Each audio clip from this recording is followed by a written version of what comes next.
In the shadows with recordings, sometimes by paper, sometimes on the reel to reel.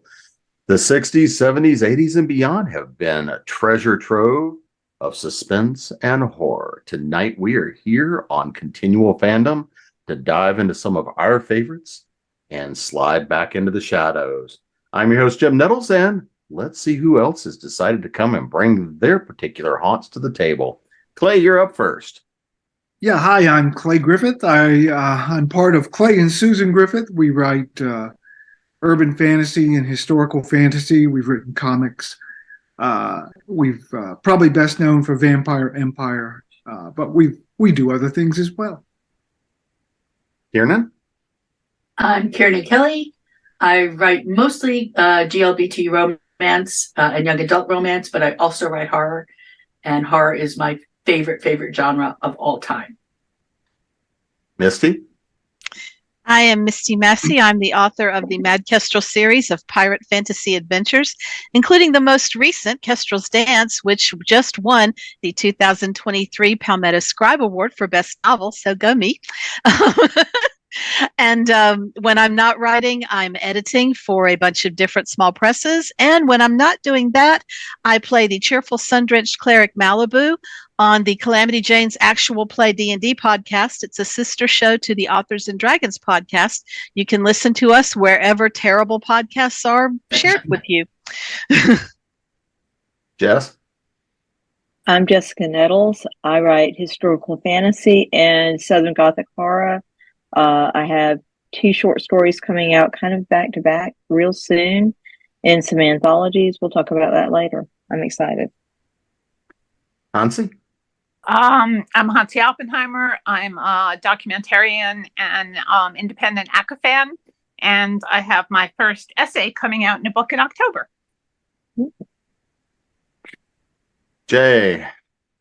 Hi, I'm Jay Smith. I'm a writer, podcaster, and audio dramatist. I created and wrote the zombie horror serial HG World, which starred one of our fellow panelists, Carole Stokes. And I wrote the pulp adventure series, Hidden Harbor Mysteries. Wrote several short stories, a couple of books, and I have a Master of Fine Arts in Fiction Writing from Seton Hill. And Carole? I am Carole Stokes. I'm a supernatural fanfic writer. I'm co-host of the podcast So Get This, the Lore of Supernatural Fanfic on Spotify. And under the name Ellis Colton, I'll be publishing my first romance later this year. So now that everybody has their bona fides on the table, let's talk about those favorites. And so, when we look at so much of the stuff that was produced in the genre during that period of time, it went from things that were absolutely comedic. We saw the Munsters and the Addams Family, which had their dark elements, but they were really kind of playing on the lighter elements.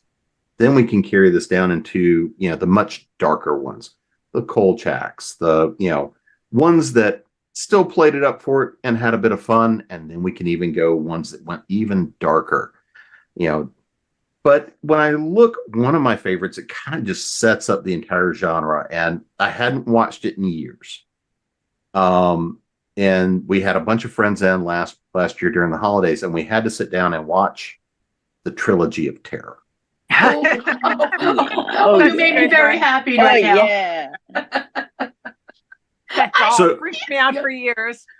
Right?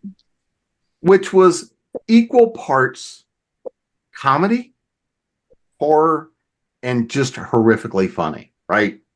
It was one that couldn't even take itself seriously. But so Clay, when you think about whatever period of time, what is a favored series? Bonus points if it's something that's actually inspired something in some of your work. Well, there are 2 actually, but the main one, as probably many of the panelists will share, is Kolchak, the Night Stalker. That was my thing. Little 12, 13-year-old me was so influenced by it. I used to carry around, the little micro cassette recorder that Kolchak carried.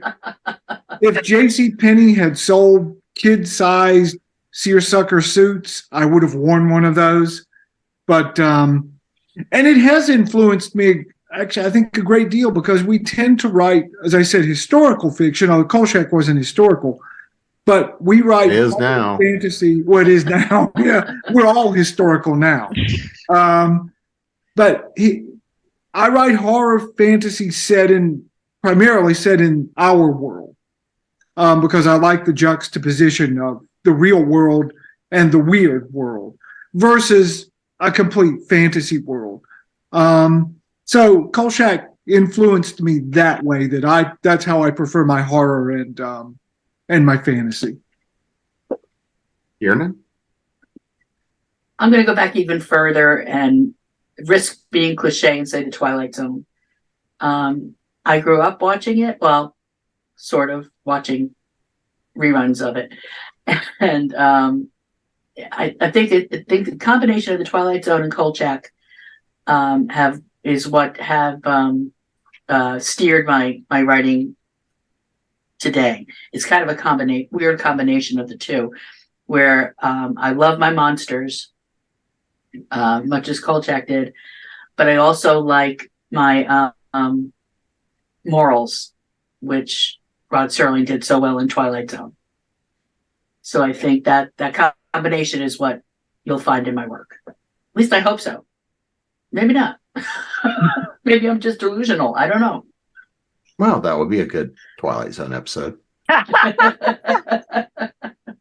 Misty. Well, I'm one of those antiques that you mentioned earlier, and so I grew up watching when I could Twilight Zone and Night Gallery, because I actually wasn't allowed to watch them. My parents thought they would scare me, which of course they did. But my cousin, who was 5 years older, would spend every summer with us, and she was allowed because she was 5 years older. And so my parents would go on to bed and leave Andrea watching TV, and she would come get me out of bed and sneak me into the TV room so I could watch Night Gallery with her. And it was awesome. But my favorite has got to be, I'm with Clay, my favorite has got to be Kolchak. Kolchak made such an impression on me at just the right age. And I'm actually writing a series of novellas based on the idea of a reporter like Kolchak, but set now. So it's been a lot of fun. I don't know what's going to happen to them. I may self-publish them. I may sell them to a publisher. Who knows? But I'm working on them right now, and it's directly based on Kolchak because he managed to scare the bedoodles out of me so many times, and that's perfect. I love it when a show really can make me nervous. And there are things I'm scared of to this day that came from, like, I won't buy a house that the shower has a glass door that shuts closed. No, because I don't know when some witch has decided to come and get me. So no, we're not having that. Much better to have the shower curtain wrap around you, and yeah. I can get away from a tub with a shower curtain, but I'm not fighting my way through a glass door. Jazz? Pretty much I'm in line with everybody else. I think we're all of that certain vintage. I won't say we're antique, we're vintage. So Kolchak and Night Gallery and all of those things, and yeah, it all scared the crap out of me, but I also think it taught me a lot about that whole dynamic between characters who really strongly believe that this is going on, like Kolchak, and those characters that are like, you are out of your freaking mind. This cannot be happening. And I like that balance. And you see that bleed over into things later on, like X-Files, of course, which is definitely not 70s, but highly influenced by who? Kolchak. And it was so awesome that Darren McGavin made a couple of guest spots on X-Files. It was like, oh, yay. Yeah, there he is. Yay. So yeah, and of course with Night Gallery and with Twilight Zone, all of that influence and everything is not just Rod Serling, but of course Richard Matheson, who influences a lot of us and how we structure our stories even now. We had so many great writers on that show. I mean, Charles Beaumont, like all these amazing authors. Mm-hmm. So Hansi, what's your pick? I was really into Dark Shadows. I love Dark Shadows. I used to run home because it was on at 4 o'clock, so I could catch Dark Shadows. I was madly in love with the cousin who was the werewolf. Quentin. Quentin. Yeah. But yeah, Jay? Kolchak, all those. I mean, we had so many great. I mean, I was looking at Columbo tonight, and they ran it up to like 1993 or something. Oh yeah. It was like 13 seasons. I didn't realize it went on that long. I don't know how much he was in the last episode. Jay? I was raised in a household where I wasn't allowed to watch a lot of scary stuff until I was much older. But I did have a loophole. My parents were much older, and they were the greatest generation, and I'm Gen X. So I came in a little later, and I was always surrounded by radio drama. So I couldn't watch Twilight Zone because my mom didn't want me to. I couldn't watch Night Gallery, but I was able to listen to Inner Sanctum and Escape. Oh, yeah. And I would hoard those tapes, and I would play them at night. And even though I was young, like 6 or 7 years old, so I didn't really have a visual reference on a lot of the things that I was hearing, it still scared the hell out of me. I got Lights Out.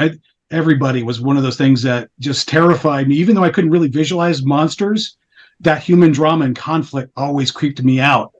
And I've always said that there would be no Rod Serling without an Arch Oboler or Carlton Morse, because they inspired that genre and created that audio foundation for the visual medium to come. And quite frankly, by the time I got to watch those shows, the rubber monsters and the wobbly sets really didn't impress me all that much. I would watch Doctor Who, and I know they wanted to scare me, but there were some things on radio that still haunt me, with just some dialogue and music and effects. But I think the first thing that really scared me was watching that episode of Buck Rogers in the 25th Century with the Vorvon, the space vampire, because I hadn't seen the Count Orlok vampire before that time, and that space vampire scared the hell out of me. So that was my influence on what I've been writing since. And if I'm doing short story workshops, I usually will tell people, go listen to the old radio shows. Yeah, absolutely. Carole, What about you? What was that favorite? I definitely was in that 4 o'clock viewing of Dark Shadows. I just loved that, where it was like, oh, we have all these supernatural beings just mixing in with people, and time travel and wackiness and curses. Yeah. But we did watch Twilight Zone, and I absolutely adored it. And there's always that kind of fabric that is woven from the things that you've read and seen as you were growing up that kind of populate the back of your head. And the Twilight Zone is definitely a big one in there. And then, Night Gallery, man, that scared me a lot, because I would watch it by myself because nobody else wanted to watch it.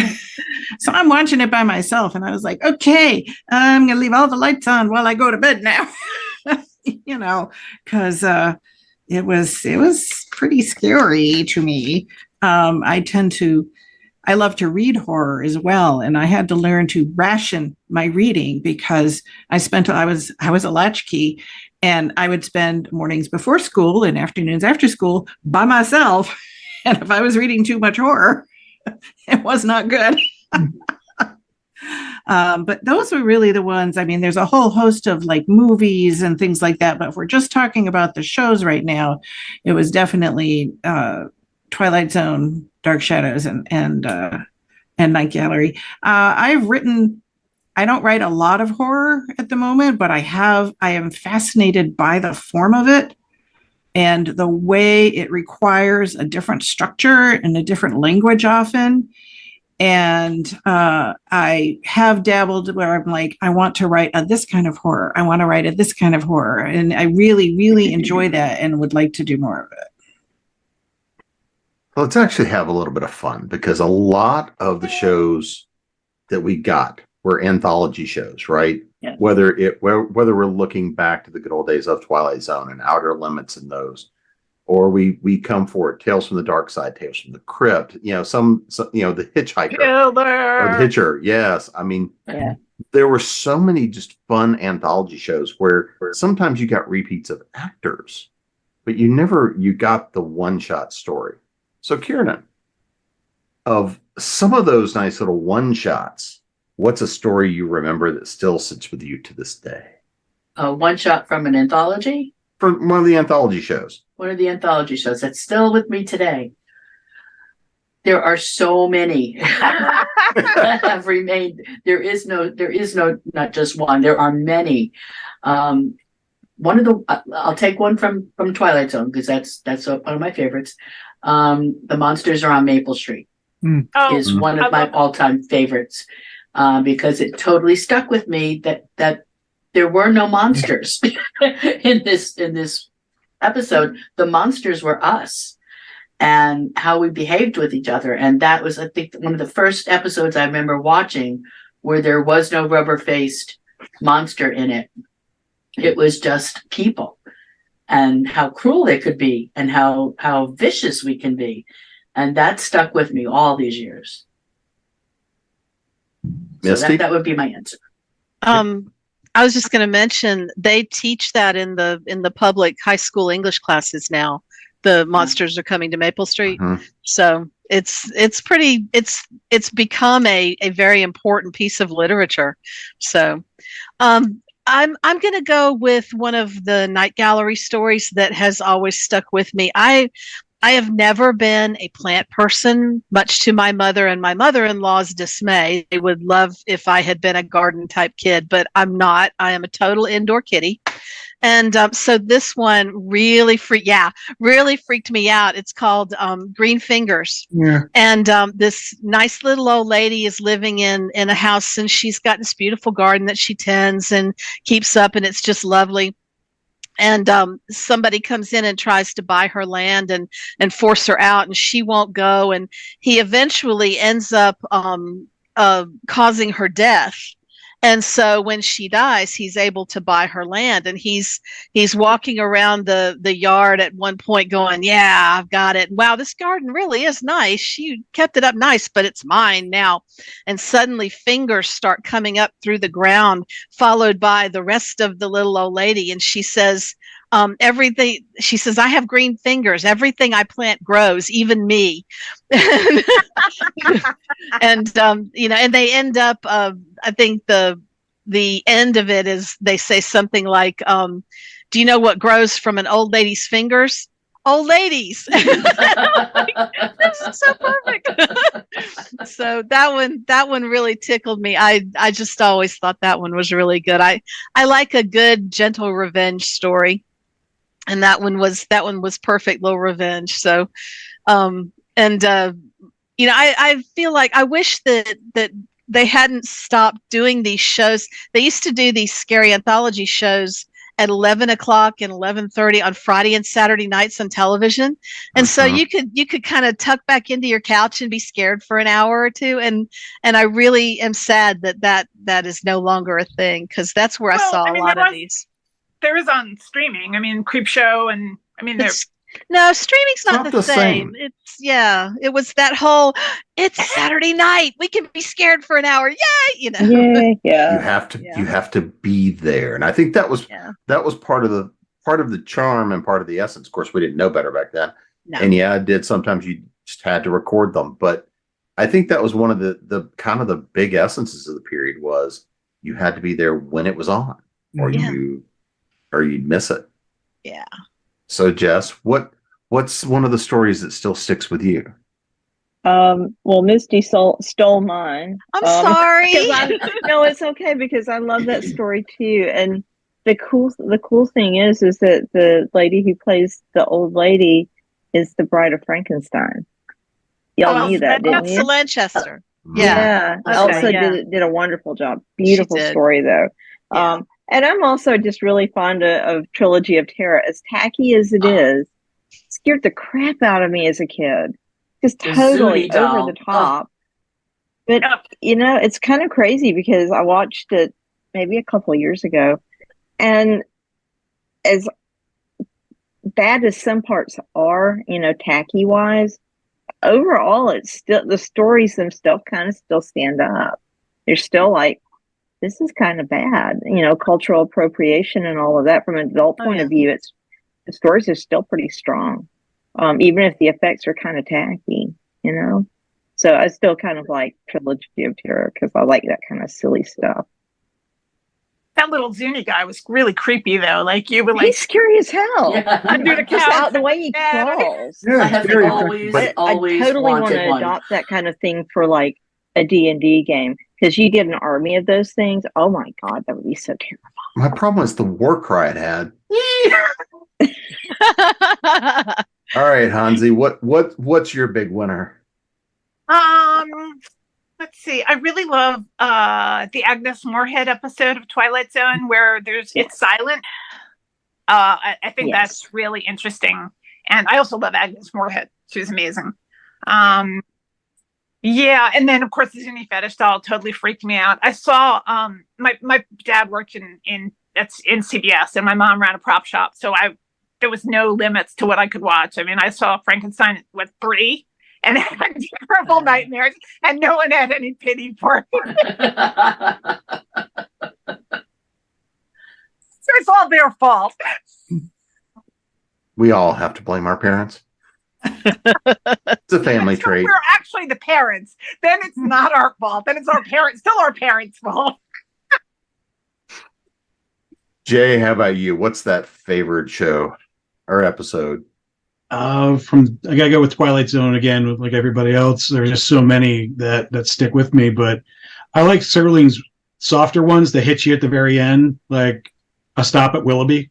I love that one. Until it just hits you right in the face. And it's the same thing with like Time Enough at Last. And but I think one of my favorites is The Masks, which as a kid I had no idea where they were going with the story until the very end, and it just tore me up. So it's kind of a three-way tie with those. Carole? Jay, you snaked me. I was going to go with The Masks because that really is so brilliantly done, where they're just permanently imprinted with their ugliness forever. So I'm going to go for one where you actually never see a monster or anything, and yet it was just creepy. And that's from Night Gallery, The Sin Eater. Oh, yeah. With Richard Thomas, who turns in a great performance, where it's a time of great poverty. He and his mother are starving. His father is very sick, and his father is the Sin Eater. And so when somebody comes to say, we need the Sin Eater because somebody has died and you must come eat his sins so that he can go on to heaven or whatever, the mother makes the boy go and tells him, just take all the food, don't eat anything, but just bring all the food back and the money and blah, blah, blah. And then so he goes. Well, he's kind of horrified because he's never really had to deal with a dead body before. And here's this body right there in front of him. So he's kind of creeped out, but he's got to pretend to like do this because he's like, what's really happening? And so he does this thing and he steals the food. And but he's really, kind of terrified of what's going on, and he's doing all these screams, so everybody thinks, oh, he's absorbing all those sins. And then when he gets back to his house, his father has died, and his mother is like, well, now you have to go eat his sins, and there's going to be a lot, and of course, and he's a sin eater, so he's got like all the sins.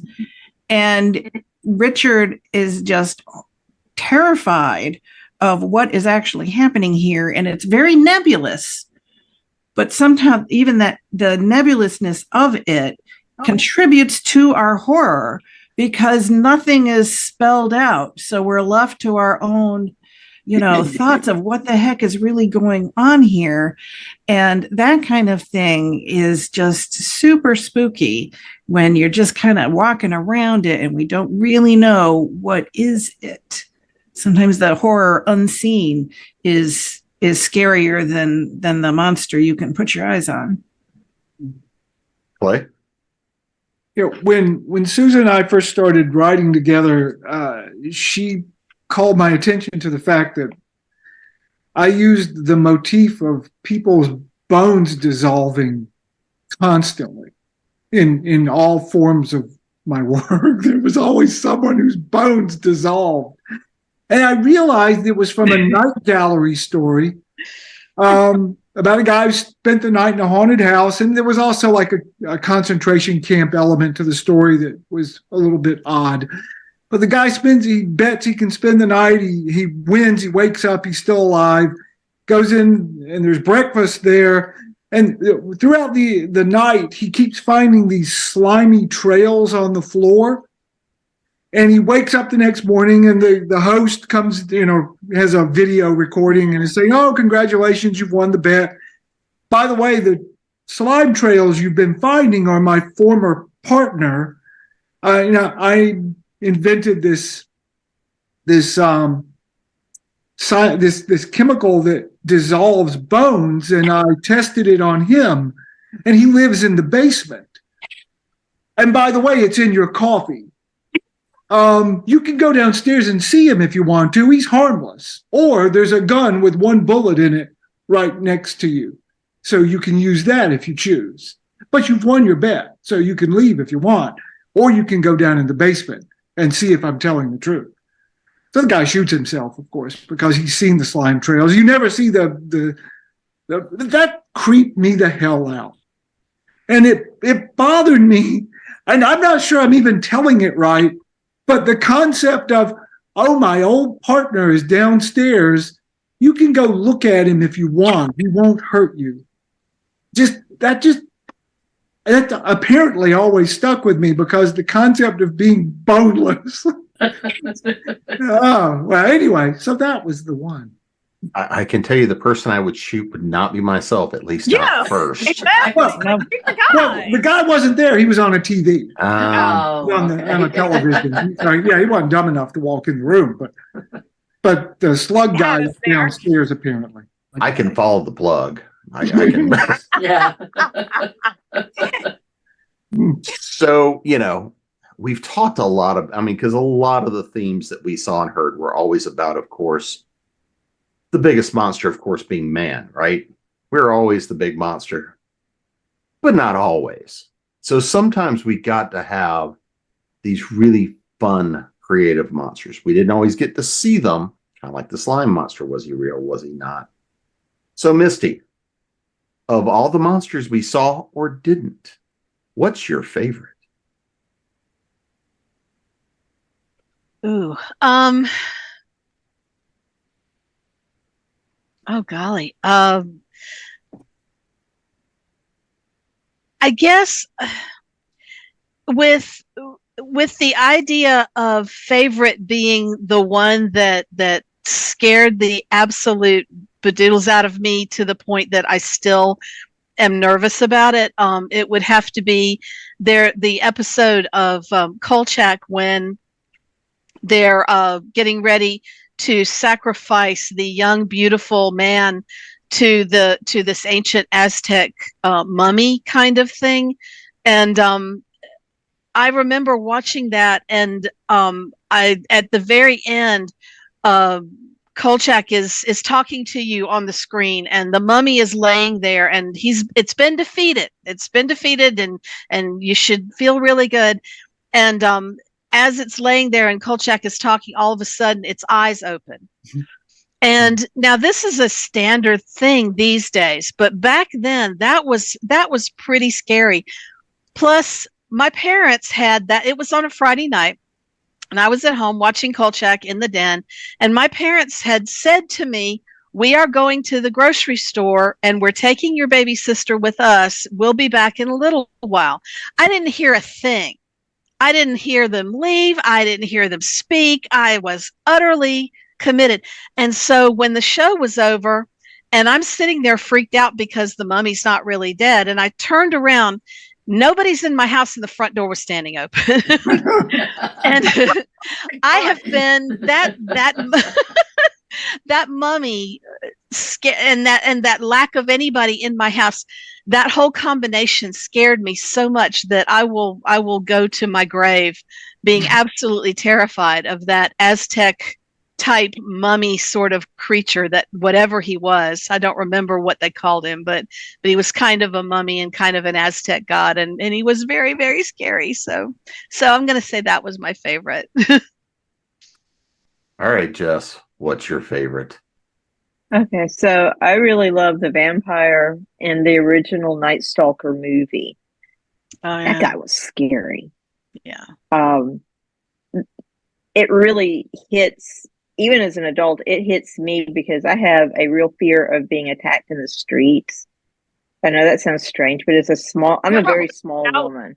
I don't, y'all, a lot of y'all can't see how small I am. I'm a very, very small woman. I am a teeny tiny woman. So being attacked in the city on the street is terrifying. And that, I mean, even for the 70s, that was a pretty intense creature for 70s television. Yeah. And I rewatched it, God, about 5 or 6 years ago. I found it online somehow. And I rewatched it because it had been years since I'd seen it. And even then, it was jarring. And just the idea that this vampire jumps these women in the street as they're going to their car and just, tears them apart. It's just so scary and just kind of amazing. So, yeah, I'm not afraid of vampires, generally speaking, but that vampire, ooh, scary stuff. Hansi? I think, I'm not really scared of monsters, but I think visually, in How to Serve Man, the aliens were so creepy looking. Like they still are like, yeah, I would go with that. All right, Jay, what's your favorite monster? Growing up, I would say it's more of a trope. It's the monster that looks just like us and then does the heel turn at the end and pulls the mask off, which is probably half of Twilight Zone and Night Gallery episode. But I think when I became a father, Bill Mumy scares the hell out of me. His character in Twilight Zone, and It's a Good Life. My parents would say, you deserve a hellspawn like that. And I would, statistically, that probably would have been true. I'm lucky I had 4 kids who weren't like that, but I can't watch that episode and not shudder at what that kid can do. The cornfield. It's good. Yes. It's very good. Anthony does only good. Everything Anthony does is good. It wasn't what I wanted. Very good that you didn't take the trash out last night It's so good. and making me do that. Thank you very much. Yeah. Thanks, Anthony. Carole. I'm kind of drawing a blank from one from the anthologies. It doesn't have to be the anthology. Yeah, go ahead. Okay, this was this cheesy movie, as they often are, that nonetheless, stayed with me like glue for years, called Don't Be Afraid of the Dark. Oh, yeah. With Kim Darby, who is all wholesome and fresh off True Grit. And they move into this house that is, she and her husband, happy newlyweds, move into this house that they don't realize is populated with these little blue gremlin things. Okay. They're blue, they're creepy, they're fuzzy. They're running around in the vents, and they come in and turn the lights off and stuff. And they just scared the pants off of me, to the point where when we moved into an apartment, I had a walk-in closet and I wouldn't go in there. My mother was finally like, why are you not using your walk-in closet? And I said, I'm not going in there because there could be these little blue things. And she actually went in there and emptied the whole closet for me to show me there was no blue things. She was like, well, let's just, and after that I was fine. Clearly this is when I was younger and impressionable and things, but those things, I would be in the shower and I'd be like, oh my God, what if the lights go off? It just was one of those little weird images. And at the very end, they capture her. Doesn't end well. They actually capture Kim Darby and they take her off down to the basement and she's going to become one of them. So it wasn't even like they got vanquished. They win. The blue things win. oh man, that scared me for years. I'm pretty sure my dad Even would when I have knew put it some was- little blue things in the closet just to. See, I'm Even when I impressed knew that it was stupid, it was still scared me. I'm impressed that your mom was able to convince you on one clean out of the closet that you were safe, because that wouldn't have worked on me. Every night. I was Every night. impressed later. I was so impressed that she didn't try to argue me out of it. She just Yeah, was like, well, okay, let's go check, and Yeah, that's and that awesome. just kind of treating it on that rational level let me get past it. Yeah. And somebody just says, oh, no, you're fine. You're like, yeah, F you. All right, Clay, what's your monster? Well, this is probably the dumbest thing ever, but Now I'm going to lead into Dumber that with than the next Little Blue question. Gremlin. And I'm not, again, sort of like with the boneless guy, I'm not sure I'm remembering this right because I was very, very young. But believe it or not, there was an episode of Death Valley Days. This is not normally a horror show. And it had there was something out in the cornfield or the wheat field outside this village, this town, and they didn't know what it was. You could kind of see it moving around over the top of the wheat, and they couldn't tell what it was. And I don't remember the entire story, but ultimately it turned out to be a camel that had gotten loose from a carnival or something. They'd never seen a camel and they didn't know what it was. And they didn't, as I remember anyway, they didn't allow you to see that it was a camel until the end of it. But I've always been frightened of this thing in the wheat field that I just vaguely remember this weird thing kind of moving over the top of the wheat. And it turned out to be a camel, but I didn't know it was a camel. It scared Neither me did to they. death, like the poor pioneers. Well, children of the corn had to come from somewhere. Oh, Thank yeah. God Ronald Reagan was there to protect us. Clay, when I was little, the movie Whatever Happened to Baby Jane would come on TV from time to time, and my parents would absolutely not let me watch it. I could not see past the credits at the beginning. I would be shoved out of the room, or they'd change the channel. And so I invented this story. Oh no, I was like 5 or 6. I invented this story of what the movie must be about. Mhm. And 30 years later, I finally see it and I'm going, I have been scared of this movie for 30 years. And it's not what I thought at all. But I just came up with it. So, All right, I'm Kiernan. writing a letter to Daddy.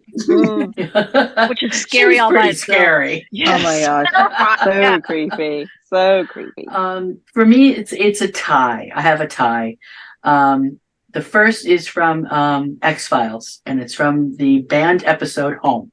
Oh, for God. Oh, that's my I don't favorite. know if you've ever So seen it. horrible, If so you good. haven't, please look it up. It is such a creepy episode. Yeah.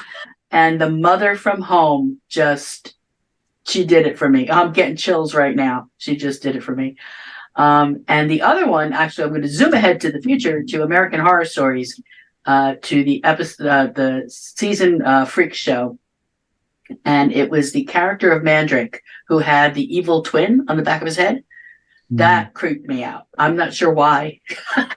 he really wasn't that scary, but it just that's creeped pretty me out scary. that he had That's this, pretty this scary. twin that was talking to him Ugh. and telling him Yeah, to do that's things. creepy. So creepy. those are my two. My two, they're kind of even. Is that the same season with the creepy clown? Yes. Yes. The dirty, Yes. filthy clown. Okay, see, I Yes. couldn't get past the clown. Yeah. Yeah, I got to the clown Yeah. and went, nope. Click. I noped right out Yeah. the door. Yes.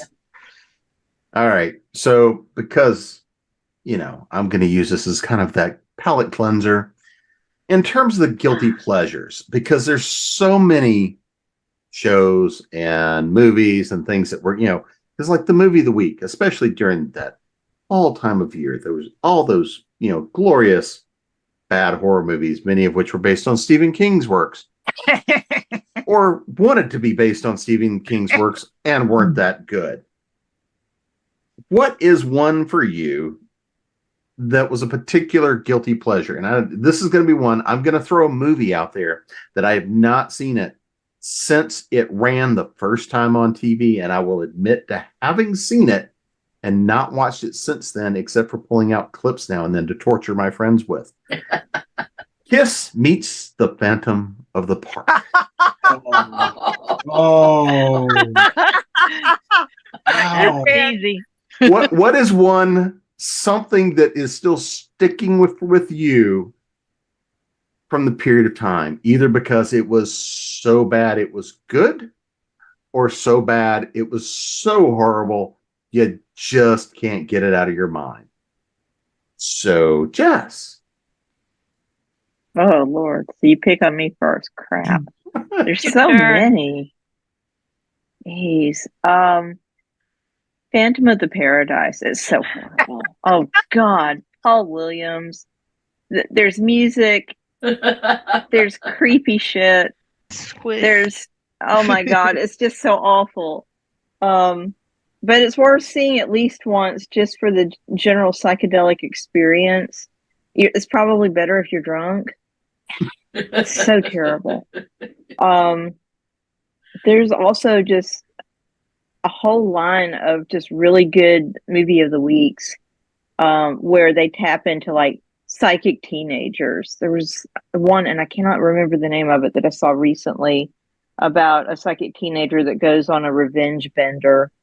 You can find it on Newcastle After Dark on YouTube.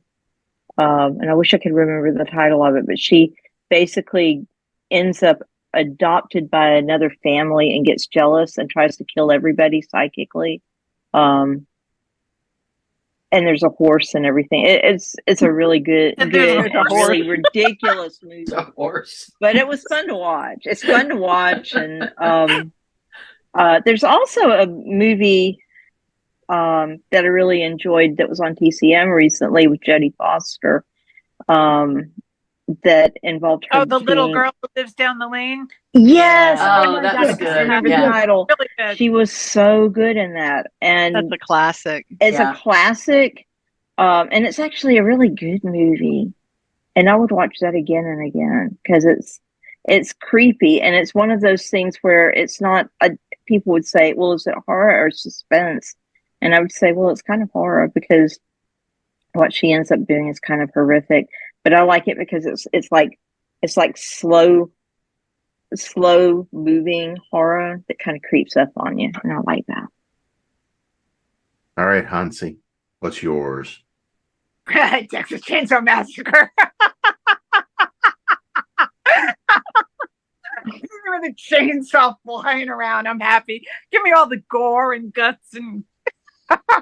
There's so many. Like any Herschel Gordon Lewis movie was pretty much on the plate there. John Waters, early John Waters, he made me want to be a filmmaker, which was pretty low bar to aspire to at the time. Before he, Pink Flamingo's days, Mondo, Trash Show, and all that stuff, Yeah, but it also meant lower budgets or no budgets. Yeah, no budgets, and they actually could get distribution in those days. Now you're just sorry. Amazon. I rant over. Jay. Well, I'm a big fan of Mystery Science Theater, so that was my pusher for guilty pleasures. Yeah, So I got to go with Manos: The Hands of Fate. Anytime Oh, yeah. Yes. either I want to keep the people in the seats or I want to get them the hell out of my house. It depends on their personality. Manos delivers every time I put it on. Yeah, it's like a whole new experience every time. I can't watch it without the bots. I have to have the bots there to make it entertaining and get through the whole thing. But Corgo. yeah, and I can watch the sequels now, and it's like a legacy. It's like being reunited with these friends I lost a long time ago. But other than that, my other personal favorite is Carnival of Souls. Oh, Yes. Best horror movie made by an industrial filmmaker ever. There are just so many pregnant pauses in that film. You could make it your own and fill in your own dialogue at any point. It just doesn't make the movie any better, but at least watchable. Yeah, it's a beautiful film. It is a beautiful film. Carole. There's so many things. My family thinks I'm hilarious in the amount of bad movies I love to watch and watch over and over again. I grew up on the afternoon creature features. Yes. So there's a whole genre. I love Roger Corman movies. There's a whole genre. I love bad Vincent Price movies like The Abominable Dr. Phibes. Yes. I'll watch those anytime. The I Wax like Museum. and House of Wax. House of Wax. Mhm. Yeah. Yep. The original, not I like bad witchy movies like Catherine Ross in The Legacy, where like Yes. witchy things happen, but they're just so cheesy and bad and, chanting and robes. And I love it all.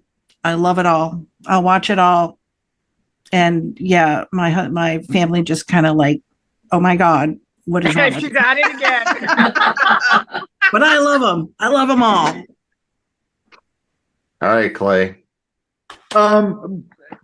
Back to 70s TV movies, there was one. It's actually, I mean, I don't think it's a bad movie, but maybe it is.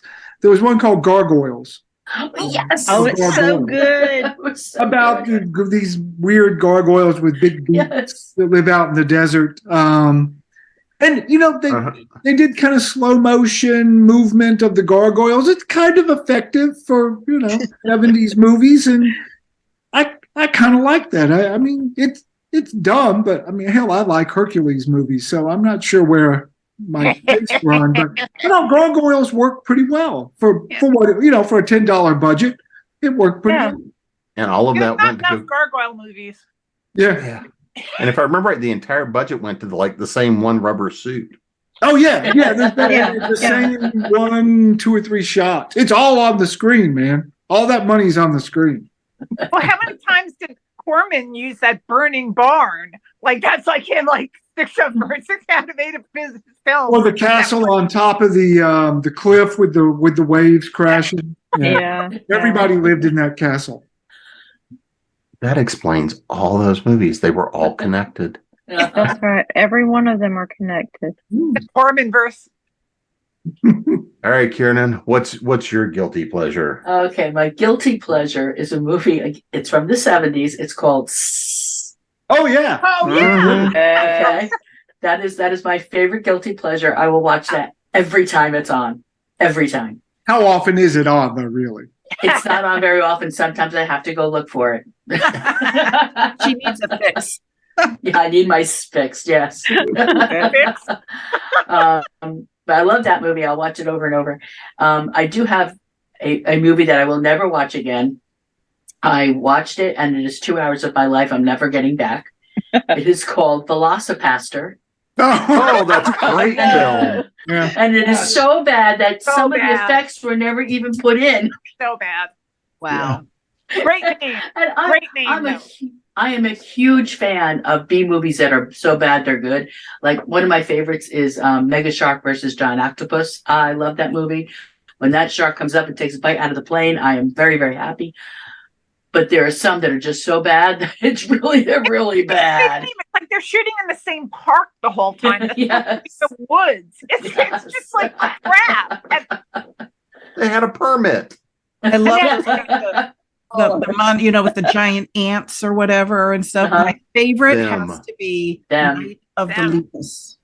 Oh, yeah, with the Really bunny. rabbits, Night of yes. the Lepus. Bunnies. Oh my gosh. And DeForest Kelly. Yes. Yep. Cannot beat DeForest Kelly in that. He's just the best. Everything else about that movie sucks. But he's I just great. love when the rabbits go along, they go bloop, bloop, bloop.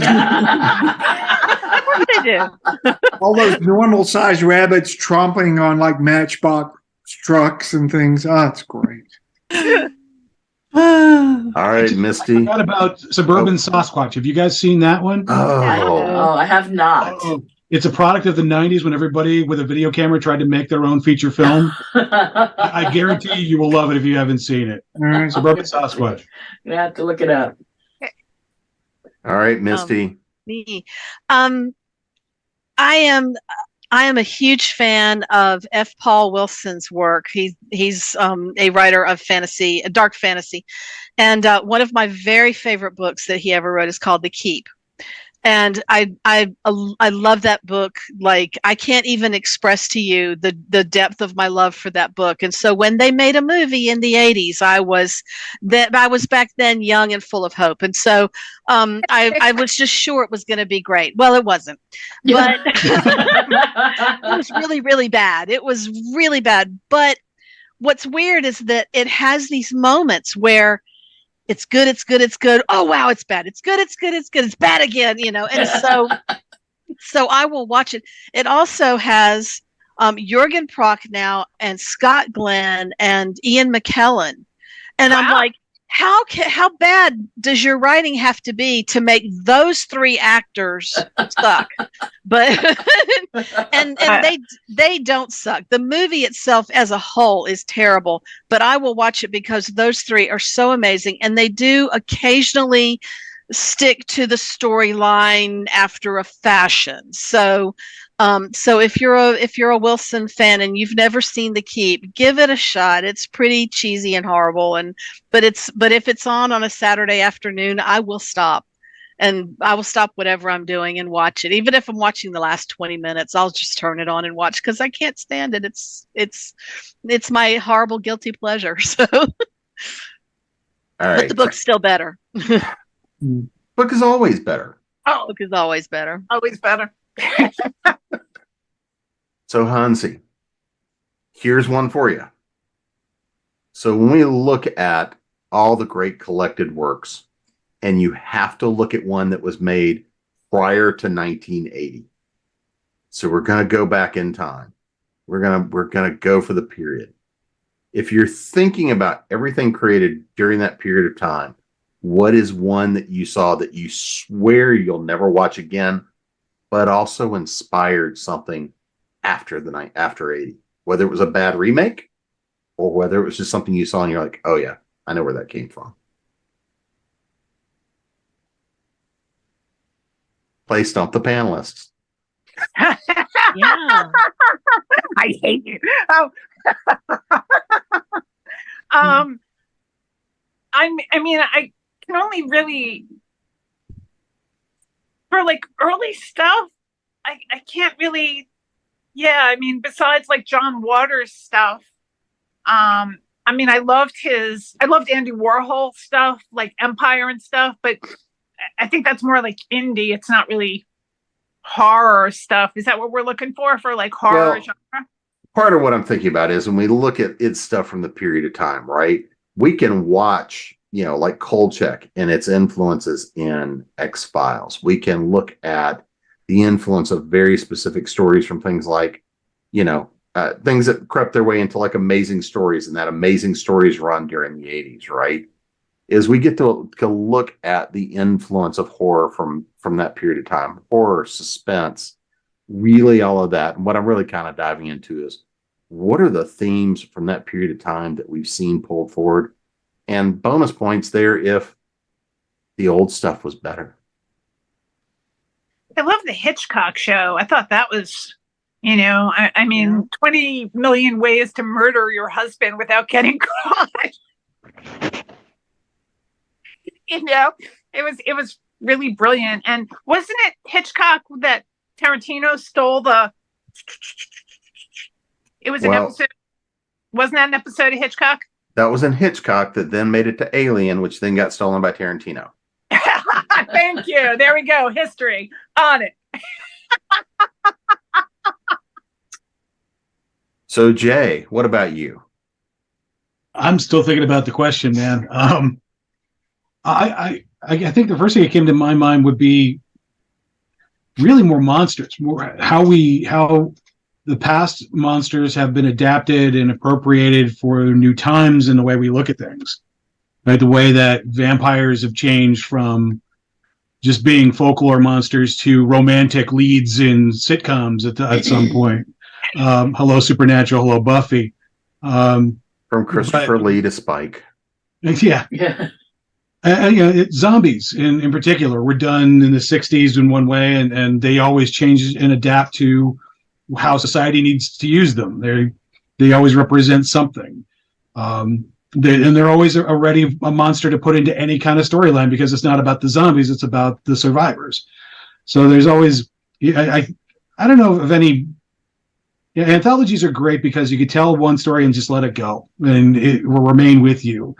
I can't think of one that I think has been built upon that has transcended what was originally created. But in terms of genre or monsters, there are a number of staples in that we can look at. Like, I mean, my bread and butter was zombies for a while, and it was very interesting to keep it fresh. Well, because they're spreadable. Yeah, pardon the pun. And They're not very fresh. you know, the idea that come on, they're once you juicy. figure out what they are, they become really boring. So, but they do symbolize something, and that's what I think. They were better in the past in some ways. Romero's original zombies remain classics, and the more you modify that, the more you dilute them somehow, and you get to a point where they become like vampires, romantic leads in films. So how scary are they? Once they become a plush animal, then they've kind of lost their fear factor. So that's my awkward answer for you, Jim. Well, you're kind of aiming towards where I was headed for, which is how do we see these themes change over time, right? You know, when we look at stuff in the 50s and 60s on black and white and real hard Foley effects and light and shadow and the things that we didn't see.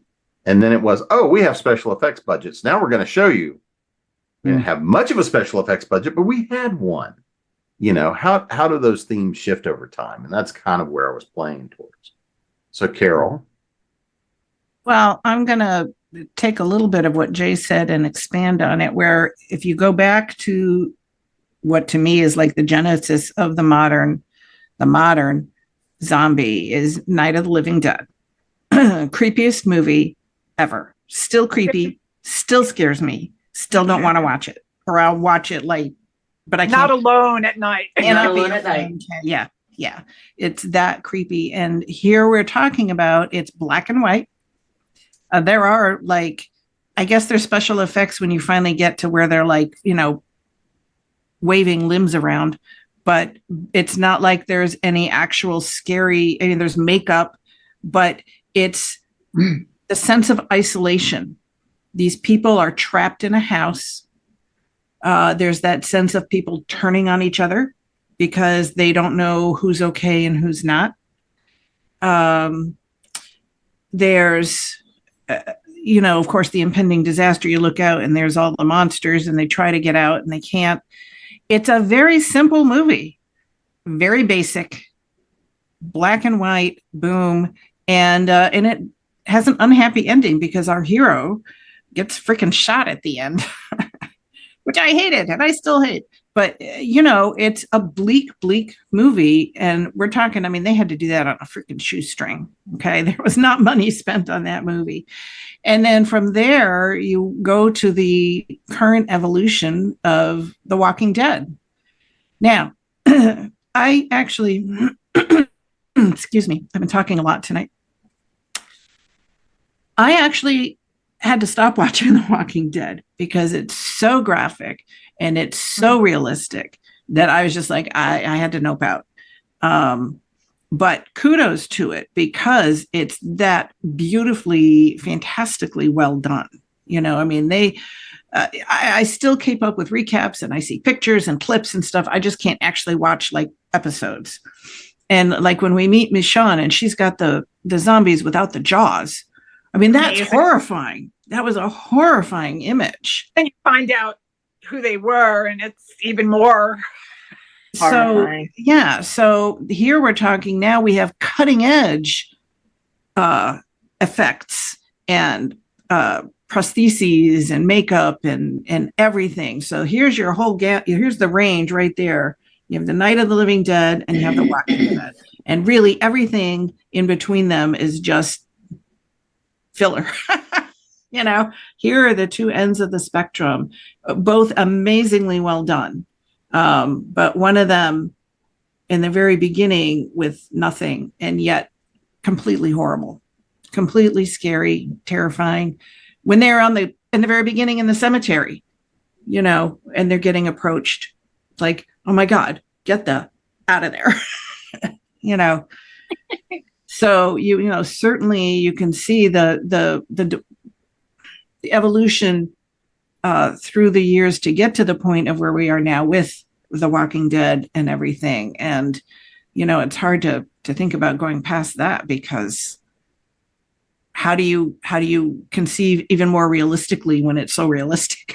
Well, I think the realism of The Walking of Night of the Living Dead too. There's a documentary on the filmmakers who made the films, like in the 60s and 70s, talking about the political climate and the things. And I know that the end of Night of the Living Dead was based on Kent State. They were looking at pictures of that. So I think those things strike a chord because they're so much part of our. I can see that, but you know what? When I watched it, I didn't know any of that. I didn't have any of that context. It still has the power, and right? it freaking scared the pants off. There's a lot to be said about the superiority of Dawn of the Dead in many respects. I look at it like it's in color and the makeup is god awful when you compare it to future Endeavor. The blue face paint just doesn't sell, but you forgive all that because of the core story about the survivors who are in the mall and everything that they've got to go through, and all the analogy toward commerce and zombies becoming representative of changing times. And there are a lot of interviews with Romero, and he talks about the progression of the zombies through his trilogy, and then those unfortunate movies that he produced and directed later on. But what I really enjoyed about it is that he made it so that zombies represent some form of change. And yes, they're going to eat your flesh, and yes, they're all scary. But once you know about it, they're not scary anymore. So it really comes down to the story that you're telling about the survivors, and it's usually about you and the fact that you're getting older, your kids are growing up, the world is changing, it's all becoming foreign to you, it's becoming hostile to you, and one day you're going to die, and they're going to take over. And that's the scariest analogy that I could come up with about Romero's. Now I'm truly traumatized. Someday you're going to die, and these people are going to inherit the earth. Yeah, it's inevitable. So I think from that original small tale that was brilliantly told, we've created this genre that has entered the 21st century that we can recycle over and over again and tell great stories. And I think that's one of the great parts about horror. And on that cheerful note. All right, Clay, it's your turn. I used to have a conversation with people when I was in college, whether they wanted to or not, about ghost stories. Exactly. Thank you. About ghost stories. And how this was during the time when slasher films ruled the earth. And that was what horror was. And I was despondent over it because I'm not a slasher guy. And I used to make the argument that you can't tell ghost stories anymore. That ghost stories simply don't work on younger generation because they are desensitized to being frightened of something that's not going to physically kill them. That you couldn't make The Haunting of Hill House or The Innocents or any of those movies anymore. But, by God, ghost stories came back. They do tend to have a more physical, visceral feel to them. Quite often the ghosts offer a physical threat to the heroes. By the end, it becomes more of an adventure survival thing than just, oh, this is creepy and how do I deal with it psychologically? Like Deborah Carr in The Innocents, or, Julie, forget. Julie Harris. Yeah. Julie Harris, yeah. Yeah, Julie Harris. But ghost stories did come back, and they do function. They're different. They had to adapt to sort of the post-slasher world, but I was wrong. But that's something that changed over time. I don't know that a traditional ghost story will work now, but you can still tell a ghost story. You don't have to have a guy with a machete killing people necessarily for it to be horror. You can have a bump or a light or a sound, and it still can function as good horror. So that's it's an ever-changing spectrum for ghost stories. Mike Flanagan's work in that is spectacular. You've seen Haunting of Bly Manor and Hill House. It's Midnight So Mass. good. Midnight Mass, yes, Yeah, absolutely. not a ghost story, but still. He tells a great ghost story visually. Yeah. All right, Kiernan, what's yours? What they all said, pretty much.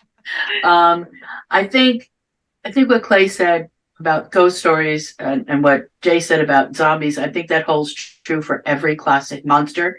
I think they have all evolved over the course of the last 60, 70 years, starting from, let's say, with Nosferatu, one of the first, I think, motion picture vampires. He was bald. He was ugly. He was not a handsome guy. He was scary for the time.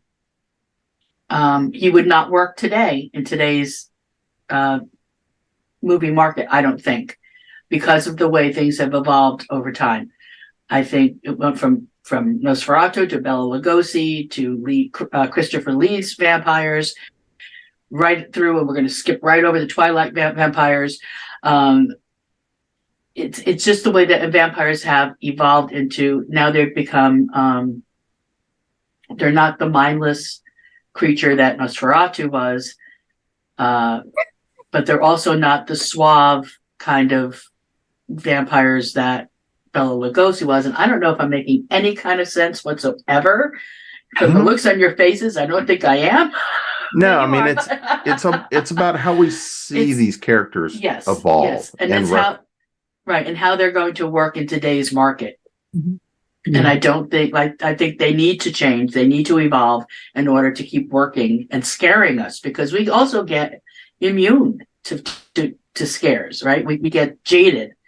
So everything has to be one step more to make us afraid.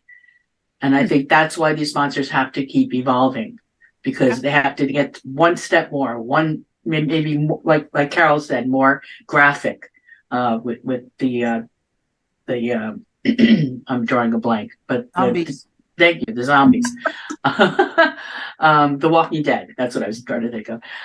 Maybe they have to get more graphic. Maybe they have to you have to find a way to make them scary to today's audience. And they have to evolve in order to do that. That's not, I mean, there's a million people who love the Scream films, and I like the last one, but for the most part, I don't get it. I don't, they're not scary to me at all. So, but I think, there's such a spectrum of what scares people these days, and there's so many places to find it. Yeah, horror is like comedy. I mean, it's scary, funny. It's different to different people. Well, and the two are cousins. Yeah. Yeah. No, Absolutely. Yeah. Both sides of the same coin. Or comedy. All right, Misty, what about you? What's yours? Well, as we were talking, I was thinking about this. I'm a big fan of Jordan Peele's work. Everything he's done, I just think is so phenomenal. And back in the 60s, in a Twilight Zone episode, there was one called Mirror Image, in which the woman is in the bus station, and she keeps thinking she sees someone who looks just like her, and nobody believes her. They all think she's nuts.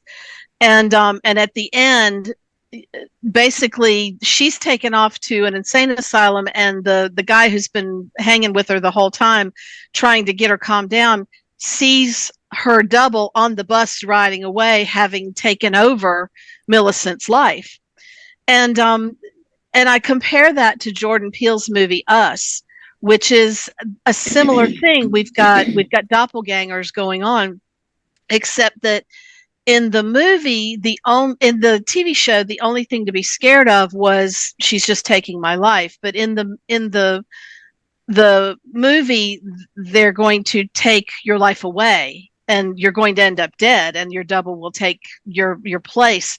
And it was so much more visceral and terrifying. And I know I was supposed to get extra points for the older one being better, but in this case, I felt like Jordan Peele really hit home, because he's coming at it from a point of view that in 1960 wasn't being considered.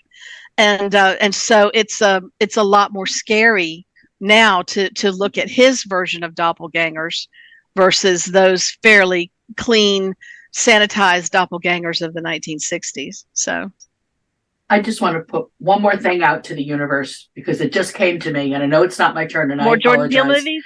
Go No, for it. not Jordan Peele. The Thing. Mm-hmm. I was- yeah. Mhm. And I get the extra points for this because I think the original Thing was amazing with It James was Arness. so good. Mhm. Parrot Okay. monster. Yeah, You mean the black and white, right? the Right. black and white. Okay. Parrot Yeah. hawks. Yeah. The black Yeah. and white. I think that was it's just still superior in Really? my opinion. Yeah. I Wow. just absolutely adore it. All right, Jess.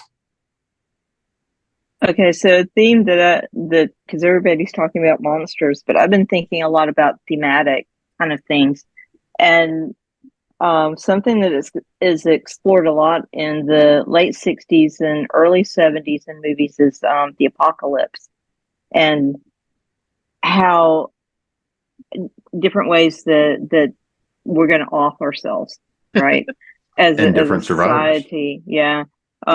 Either we're going to blow ourselves up with an atomic bomb, or we're going to do something to cause, some sort of creature to change size and eat us all, or, we're going to destroy ourselves in some way, either ecologically or nuclear or otherwise. And, various movies in the 70s didn't do that very well. Special effects sucked. We can make fun of all kinds of Night of the Lethal's is one of those movies that we talked about earlier that does that. And we didn't do that very well. And I think as that idea has evolved, though, we've addressed the apocalypse in different ways, and it's gotten better. And if we look in the 80s, we've got movies like Testament that talk about nuclear holocaust in a very serious manner. Yeah. That movie scared the, when you use my word, scared the fuck out of me. Yay. I did it. Yeah. I did it. It scared the hell out of me. It upset me so bad. That was the first time I really understood what it meant to die that way. Okay. Because I'd watched the movies from the 50s. They don't show you anything. But in that movie, you had children dying of nuclear poisoning. That was scary. And I saw it maybe when I was like 18 or 19. Scary movie. And as we've evolved into the 90s and 2000s, where apocalypse continues to look different. It's not just nuclear anymore.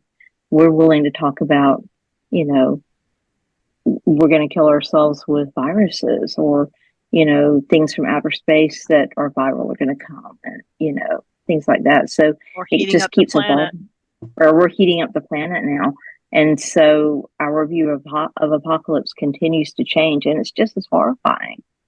And we're still just as scared, which is kind of interesting that the trope continues to evolve as we learn new ways that we can possibly destroy ourselves.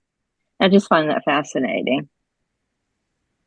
And on that cheerful note, Well, no. Hey, such a cheerful person. You stole my line. Yes. Well, it's time to wrap this one up. But before we get out of here and send you all out into the dark, let's make sure that everyone knows where to come find you and stalk you online. Websites, social media, and of course, those books they need to come and buy. So, Clay, you're up first. You can find us at clayandsusangriffith.com. We're both also on Facebook separately and together.